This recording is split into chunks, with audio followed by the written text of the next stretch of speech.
morning, everybody. Welcome to Morgan Hill, California. Certainly delighted to be here this afternoon. And we are doing a demonstration of chiropractic adjusting of the foot by our specialist, Dr. Luka Musich, here in Morgan Hill.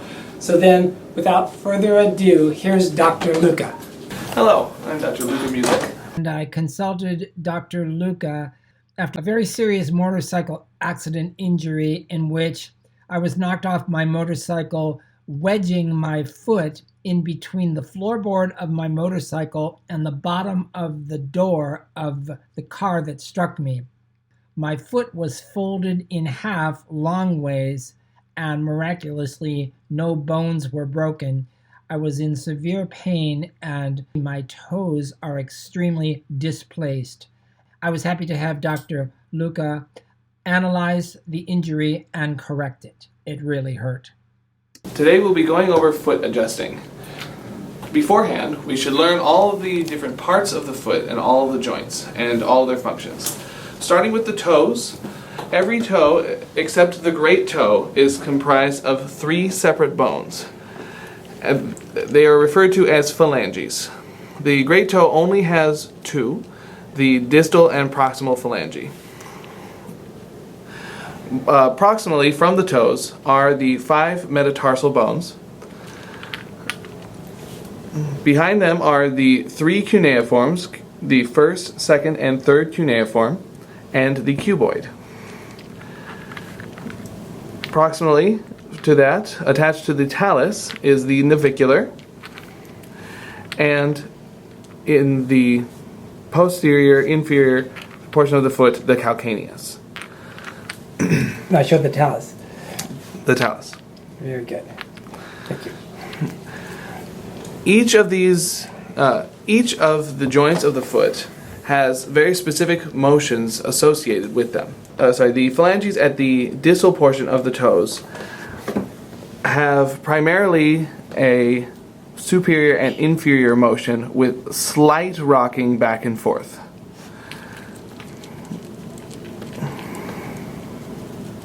And so on. Where the phalanges meet with the metatarsals, there is what is closer to a ball and socket type joint, where there is a concave proximal end of the phalange and a convex proximal end of each metatarsal. The toes,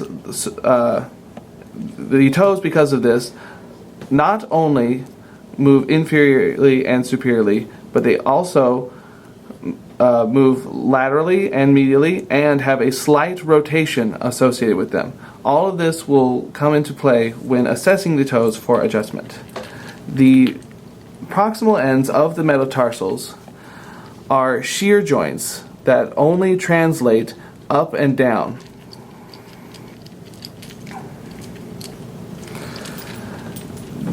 The cuneiforms form an arch, and in order for the cuneiforms to misalign, because of their pyramidal shapes, you can see this, because of their pyramidal shapes, they almost always primarily subluxate superiorly as they get pushed from inferiorly to superiorly.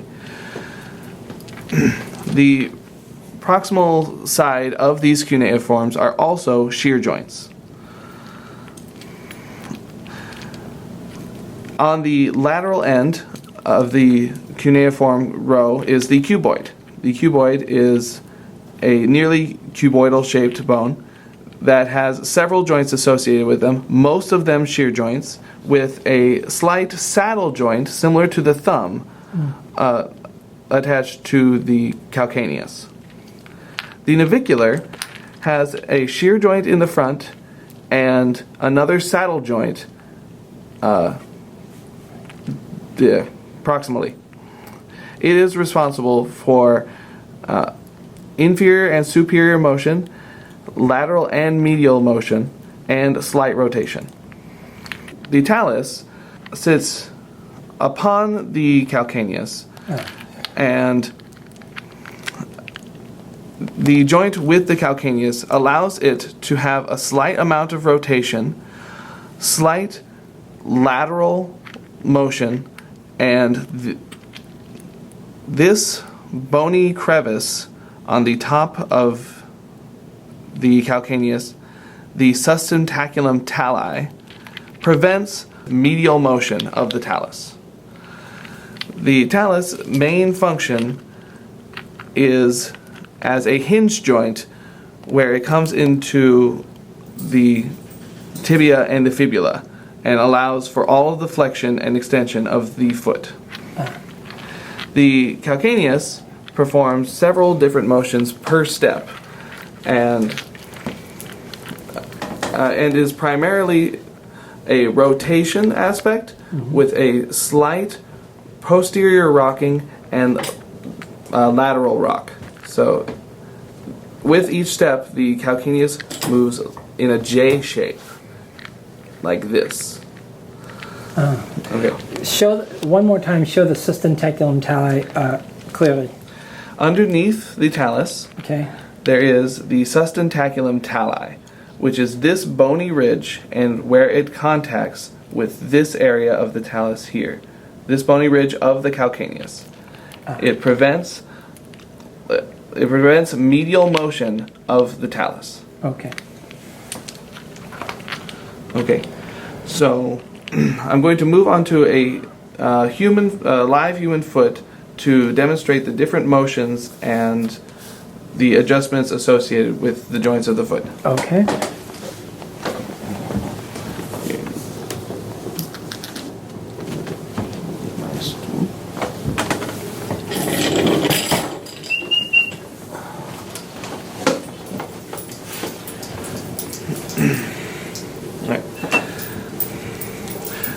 There are 26 bones in the foot. To make sure that you analyze every one of them, it's important to have a pattern that you follow. Personally, I like to start with all of the different phalanges of the little toe and moving medially through the toes, then checking the shear motion of all of the metatarsals, the shear motion of the cuneiforms, the shear motion of the navicular, as well as its medial and lateral motion and rotation. So when you say shear motion, you mean primarily up and down, don't Primarily inferior and superior, up and down translation. you? Yes. Thanks. Then I come around to the lateral side of the foot and examine the cuboid. The cuboid is at its greatest motion with the foot in pronation.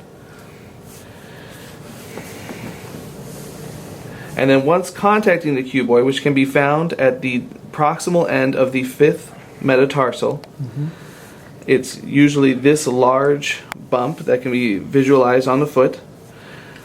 Contact it in, and with a supination motion, you should be able to feel the cuboid tuck into and underneath the talus.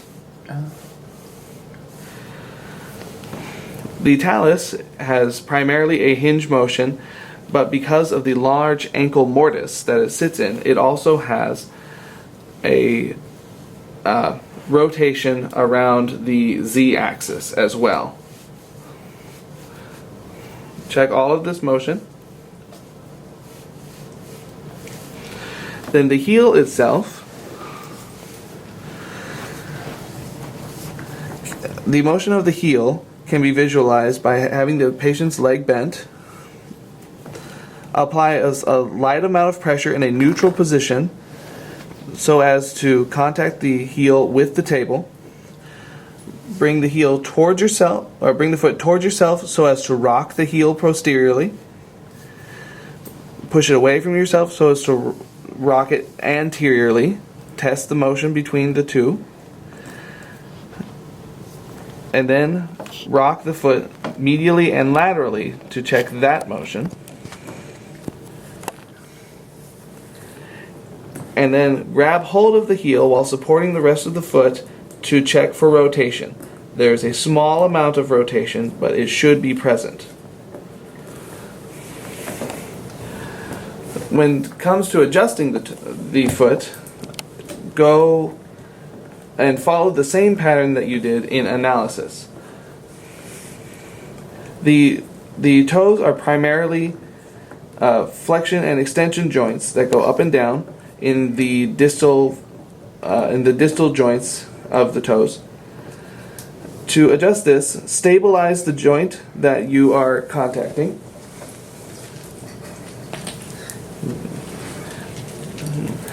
To adjust this, stabilize the joint you are contacting, or stabilize the distal, the distal bone that you are contacting, and distract, flex, and set superiorly through the more proximal bone of that joint. For this, the dip joint, the distal interphalangeal joint, you stabilize the distal bone, flex down, and thrust up through the proximal bone. And this is true for all of the toes.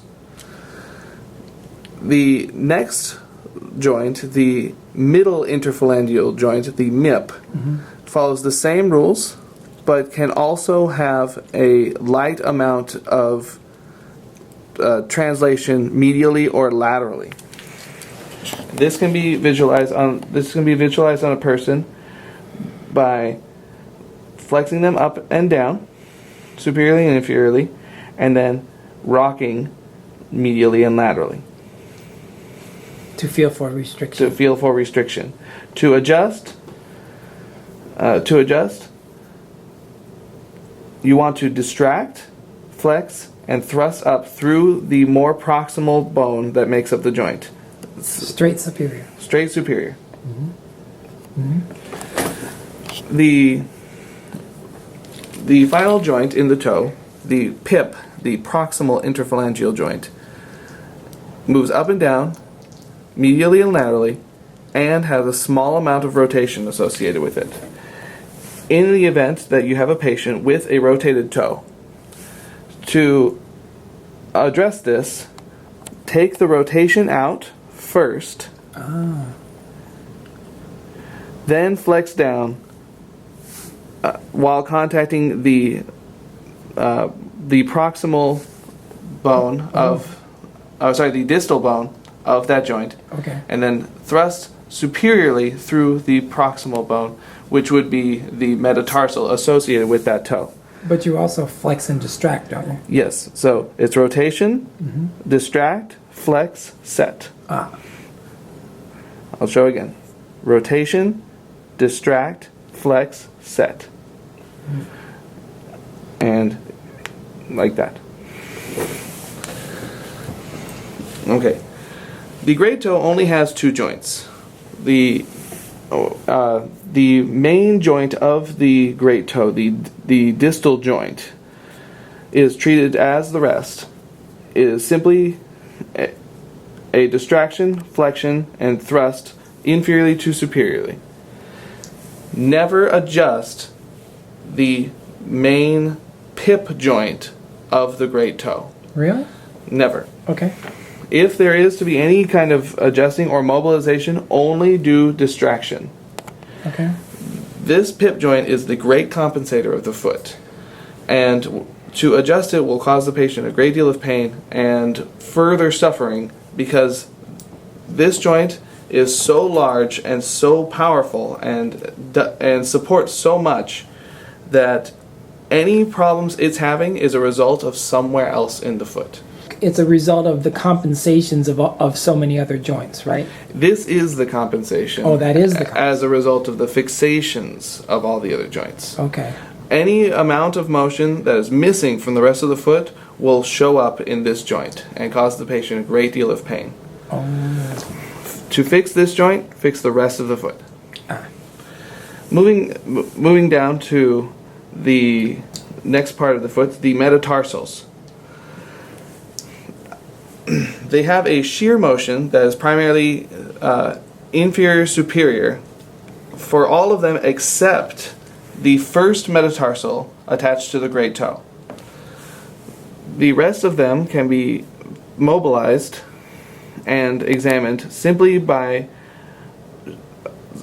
supporting the ones you are not examining and shifting the metatarsal in question up and down, inferior and superiorly, checking for fixations.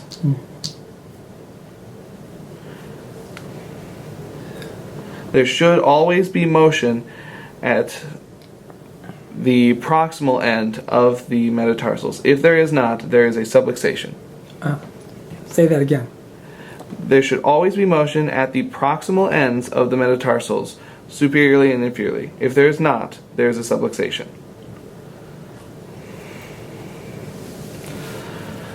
To adjust the proximal end of the metatarsals,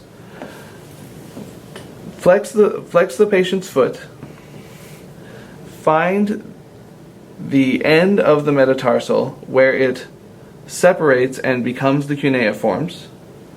You can follow that up and there will be a little groove that you can feel in. Your finger will fall right in this little groove. Contact the metatarsal, stabilize, and pull and thrust straight, superior to inferior. If the patient's foot has a long history of chronic conditions, another way to do this is to bend the patient's knee, have the foot flat on the table, and contact with your pisiform on the metatarsal of choice. So to adjust the second metatarsal proximal end, it would be a straight thrust, superior to inferior with the pisiform. This is a difficult area to adjust. If you are having trouble adjusting this, make sure that the cuneiforms are all in alignment first. The first metatarsal proximal head has an additional motion associated with it that is visualized when the patient's foot, if I can see this, when the patient's foot hits the ground. As they hit the ground, it has a rotation aspect associated with it. And if that rotation is not visualized, then the patient is not getting the full motion of their foot. To adjust this, have the patient bend their knee flat on the table, follow the first metatarsal up to its proximal end where it meets with the first cuneiform, contacting the proximal end of the first metatarsal with your thumb and the cuneiform with your pisiform.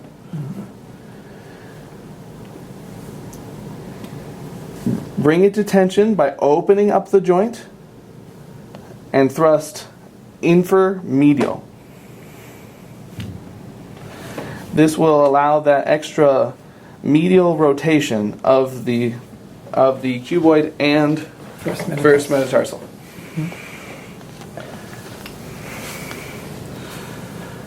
Is that frequent? Frequent subluxation? This is a frequent subluxation in people who have stubbed their toe or have kicked a piece of furniture. Anything that's going to cause a jamming of the foot in this position. Okay. To adjust the cuneiforms, they are shear joints on all sides, and they are primarily going to subluxate superiorly. Only under extreme cases where the main arches of the foot have all dropped will the cuneiforms subluxate inferiorly. I'll get to that in just a moment. The superior subluxation adjustment for the cuneiform come off of the proximal first metatarsal head into this little groove. The first cuneiform, because they are an arch, the first cuneiform is going to require a diagonal line of drive medial to lateral. The second cuneiform is straight, superior to inferior, and the third cuneiform is lateral to medial. Personally,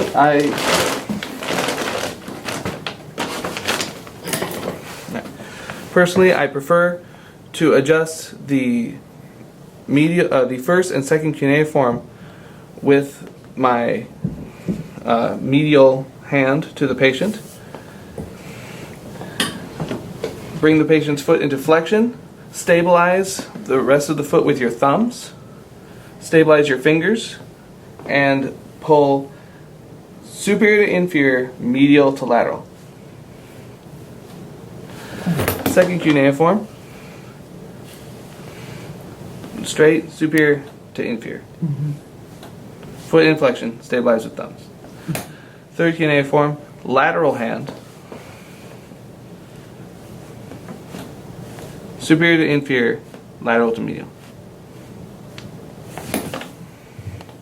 So if those are subluxated, you adjust the cuneiforms first. Yes. Okay. Alright. To adjust the cuboid's shape is very odd, and it causes an interesting subluxation. To fix the cuboid, to subluxate the cuboid, it will typically subluxate superior lateral. To adjust the cuboid, bring the patient's foot into pronation. Extend the foot to visualize the cuboid better. Contact with your pisiform and thrust superior with a flexion of the foot and medial. It's kind of a it's more posterior medial. Like a rolling motion? Yeah, it's a rolling motion. And the action of the flexion will guide your cuneiform. So, pronate the foot, extend the foot to visualize the cuboid, contact the cuboid with your pisiform,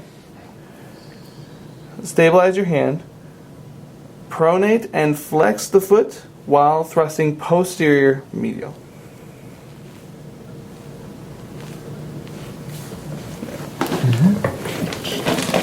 The navicular has several functions in the foot. It allows inferior and superior flexion of the midfoot, lateral and medial flexion of the midfoot, and rotation of the midfoot. All of these must be examined to properly adjust the navicular. Most naviculars will subluxate superiorly. To adjust the navicular, come down off of the talus, and if you have slid down off of the tibia, you are now on the talus. Slide down off the talus, you are on the navicular. There's a little groove associated with that. If it has subluxated superiorly, it is typically subluxated superior lateral. To adjust it, flex the foot, stabilize your adjusting finger right off of the talus, and adjust straight S to I with slight rotation. Mm-hmm. If the patient's arches have collapsed, it's very possible that the navicular can have shifted inframedial. In that event, you can have the patient lie on their side, and you can contact the rest of their foot and the inferior portion of the navicular and thrust up with either your thumb or the pisiform, or my preference is a tennis ball. Bend your knee. Here, I will visualize it on the left foot. You can take a tennis ball and place it underneath the navicular, allowing the tennis ball to provide your thrust, inferior to superior. Stabilize the rest of the forefoot and the patient's leg. Thrust around the navicular so that the ball is thrusting inferior to superior, like this. And that's for the dropped arch. This is for a dropped arch navicular, inferior medial navicular. Due to the shape of the talus, the anterior portion of the talus is much wider than the posterior portion of the talus. It is therefore far more likely to subluxate anteriorly, because on a good healthy foot, there's no room in the ankle mortise for it to subluxate posteriorly.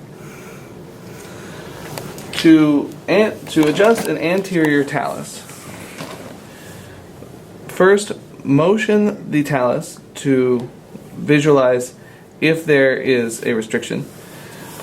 Always a good idea to test one foot flexion against the other foot so that you can see right away if there's a restriction one side to the other. Stabilize the foot by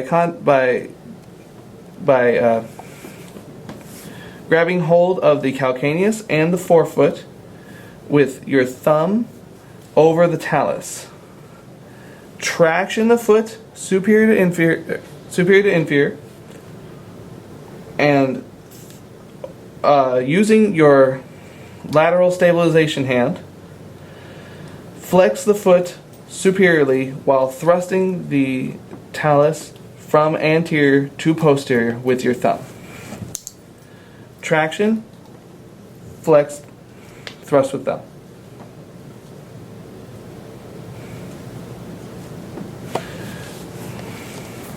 The talus also has a medial and lateral rocking motion associated with this. This can also be addressed in the same adjustment just by rotating the end of the foot. If there is a fixation or scar tissue adhesion underneath the fibular ankle, the lateral malleolus,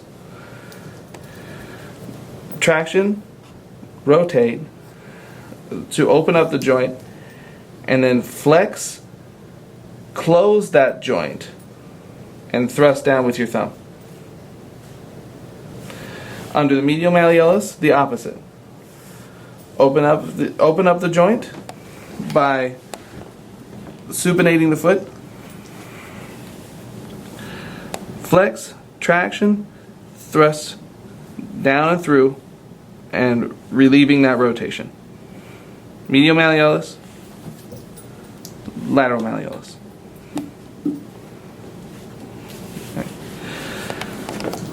Okay. Now, most people are familiar with the arches of the foot. The main medial arch, most people are well aware of the main medial arch of the foot. However, the foot also has 3 other arches that all must collapse before this can collapse, causing the patient to be flat-footed. In order to undo a flat-footed patient and reconstruct the foot, you must rebuild the other 3 arches, and this one will rebuild itself. The other 3 arches of the foot are found in the forefoot. It is an arch consisting of the distal ends of the metatarsals. The lateral foot arch, consisting of the fifth metatarsal and the cuboid. The rear foot arch, consisting of all of the cuneiforms. And the medial arch, consisting of the first metatarsal, first cuneiform, and navicular. What is the sequence of those 4 arches that you would correct? Okay, very good. All right. For these arches to blow out in the first place, they always collapse in the same order. Forefoot arch, lateral foot arch, cuneiform arch, and medial arch. You must rebuild them in that opposite order. You must rebuild the cuneiforms first to provide stability for the forefoot. Then adjust the cuboid and fifth metatarsal to provide stability for the lateral foot, and then rebuild the forefoot arch by adjusting and assuring the motion of all of the toes. So the sequence of those three arches is basically back to front. Correct. And then the long arch. And the long arch will rebuild itself during this time. Make sure that all of the motion of these joints is there. Make sure that there are no fixations, no scar tissue, nothing holding it in the flat foot position.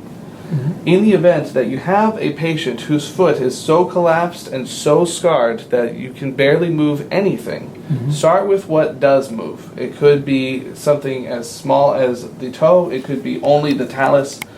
Move what you can move, and then try and get everything around it moving. Follow the different plane lines of the different joints, start rocking back and forth, break up those scar tissue adhesions. Doesn't have to be very violent, just has to be consistent. With every visit, get a little bit more done, and eventually you'll have a foot that moves very well and is ready for rehabilitation. What bone is the medial malleolus? Medial malleolus is the medial ankle, and it is the distal portion of the tibia.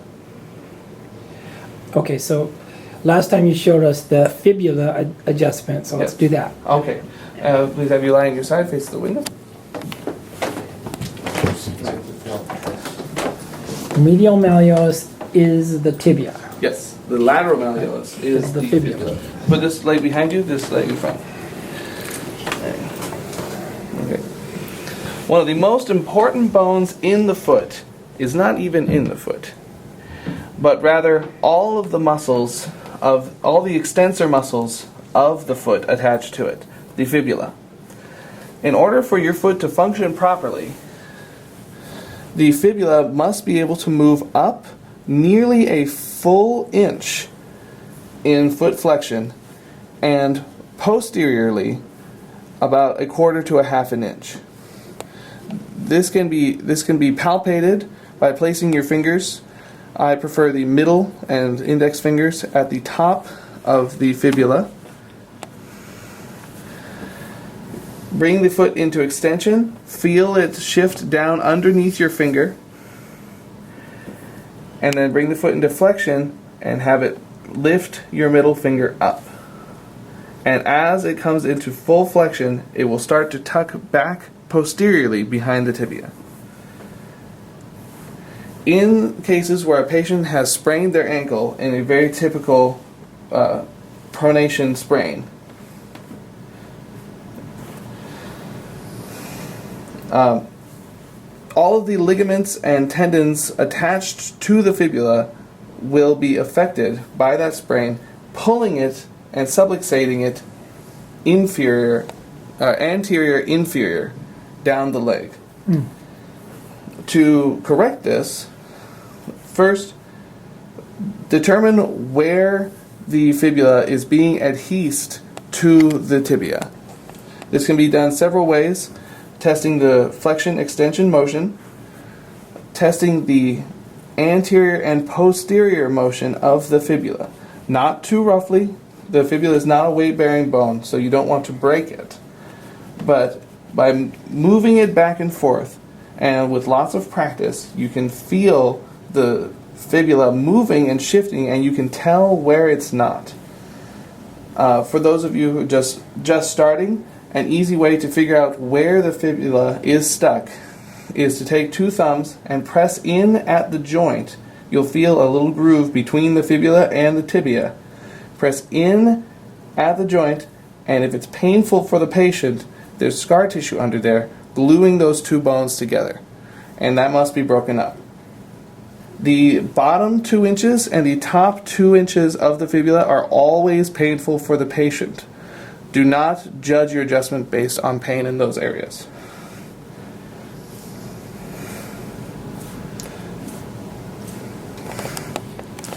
Once once an area that is needed to be adjustment has been found, there are two ways to adjust the fibula. The main way to correct the anterior inferior subluxation of the fibula is to contact with your pisiform, the lateral malleolus,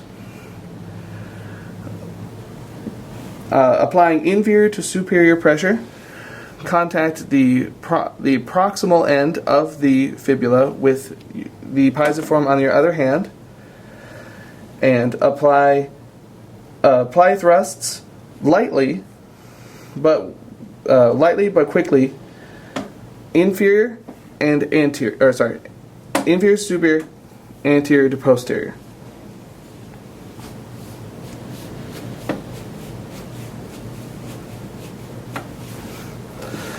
Recheck the motion. So the lower hand is lifting the fibula. The lower, yes. And the upper hand is pushing the fibula back. Correct.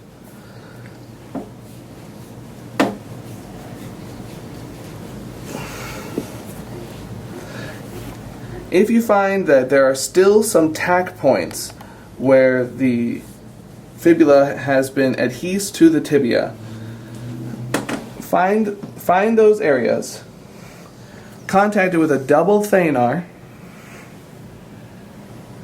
bring it to the end of its motion, and give it a little thrust through. Break up that scar tissue. Don't hurt the patient. Take as many times as you want until it no longer causes pain for the patient. Okay. That's great.